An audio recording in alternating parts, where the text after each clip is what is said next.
Saya mengajak kita membuka Alkitab dari Markus pasal 6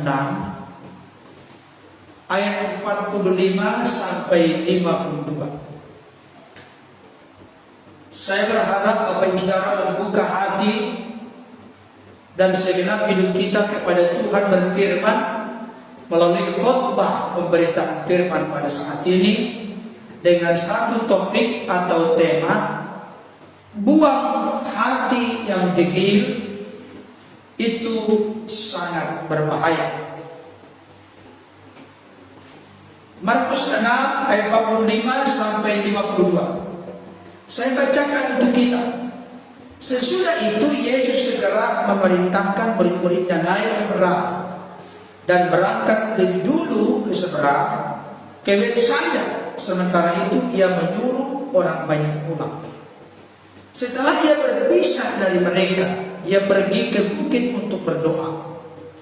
Ketika hari sudah malam, perahu itu sudah di tengah danau, sedang Yesus tinggal sendirian di dalam. Ketika ia melihat betapa payahnya mereka mendayung karena angin sakau, maka kira-kira jam 3 malam ia datang kepada mereka, berjalan di atas air, dan ia hendak melewati mereka.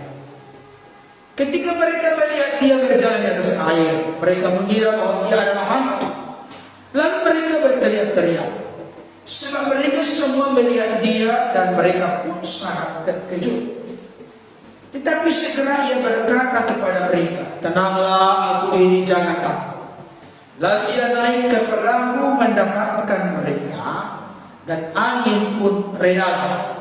Mereka sangat tercengang dan bingung, sebab sesudah peristiwa roti itu mereka belum juga mengerti, dan hati mereka tetap degil.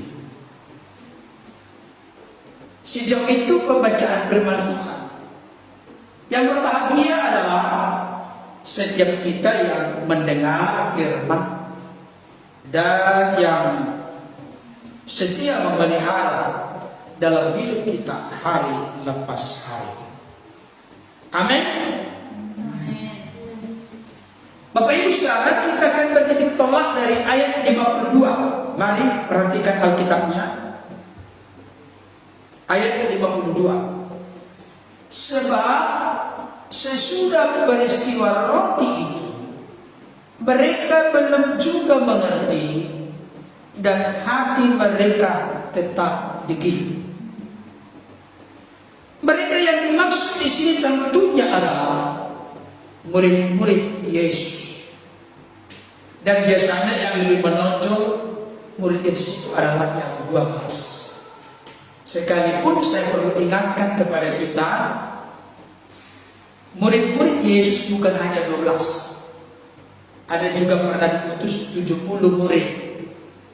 Jadi ada banyak murid-murid Yesus, tapi memang sebagai kelompok inti di garis depan yang paling utama ada 12. Sekalipun nanti ada juga yang berkhianat, yaitu Yudas Iskariot, dan nanti tinggal 11. Setelah di peristiwa Kisah Para Rasul pasal 1 diadakan undi untuk menggantikan posisi dari Yudas Iskariot bernama Matias. Coba kita perhatikan dalam bacaan ini, sebab sesudah peristiwa roti itu mereka belum juga mengerti dan hati mereka tetap degil. Saya sudah sampaikan tadi, mereka di sini siapa? Ke-12 murid Yesus. Sesudah peristiwa roti, maksudnya apa? Mari kita lihat di dalam Markus pasal 6 ayat 30 sampai 44. Ini merupakan salah satu dari sekian banyak mujizat Yesus, yaitu dengan 5 ketul roti, 2 ekor ikan, memberi makan 5.000 orang, belum termasuk perempuan dan anak-anak. Sesudah peristiwa roti itu, artinya Bapak Ibu Saudara, Sesudah peristiwa Yesus membuat dari 5 kedul roti, 2 ekor ikan, sisa 12 roti penuh, memberi makan 5.000 orang. Ternyata sesudah peristiwa itu, murid-murid yang 12 ini tetap saja tidak mengerti dan tetap saja hati mereka degil. Sekarang pertanyaannya, seperti saya katakan tadi, buang hati yang degil itu sangat berbahaya. Saya mau ingatkan pertama-tama untuk kita, di akhir zaman ini, hati orang-orang percaya, hati orang yang mengaku pengikut Kristus, tubuh Kristus, gereja Tuhan, pengikut Kristus, diuji habis-habisan. Apakah dengan ujian permasalahan yang terjadi dalam hidup kita membuat hati kita semakin degil, atau membuat hati kita semakin mengerti, atau semakin lembut, atau semakin berserah kepada Tuhan? Apa itu degil? Tadi saya sempatkan membuka kamus besar bahasa Indonesia. Degil itu artinya tidak mau menuruti nasihat. Degil itu artinya keras kepala. Degil itu artinya kepala batu, tidak bisa dinasihati. Itu degil. Dan degil ini tidak bisa dipisahkan dari hati. Yeremia 17 ayat 9 berkata, betapa liciknya hati, lebih licik daripada segala sesuatu. Artinya hati yang tidak berubah, hati yang degil, itu adalah hati yang sangat licik, hati yang sangat jahat. Itu sebabnya saya berdoa dan saya mendorong untuk tubuh Kristus, orang-orang percaya zaman ini, jauhkan, bahkan buang sama sekali, penting kemaskan hati yang degil dan diri kita masing-masing. Bapak Ibu Saudara, sudah baca tadi apa nats pimpin kita?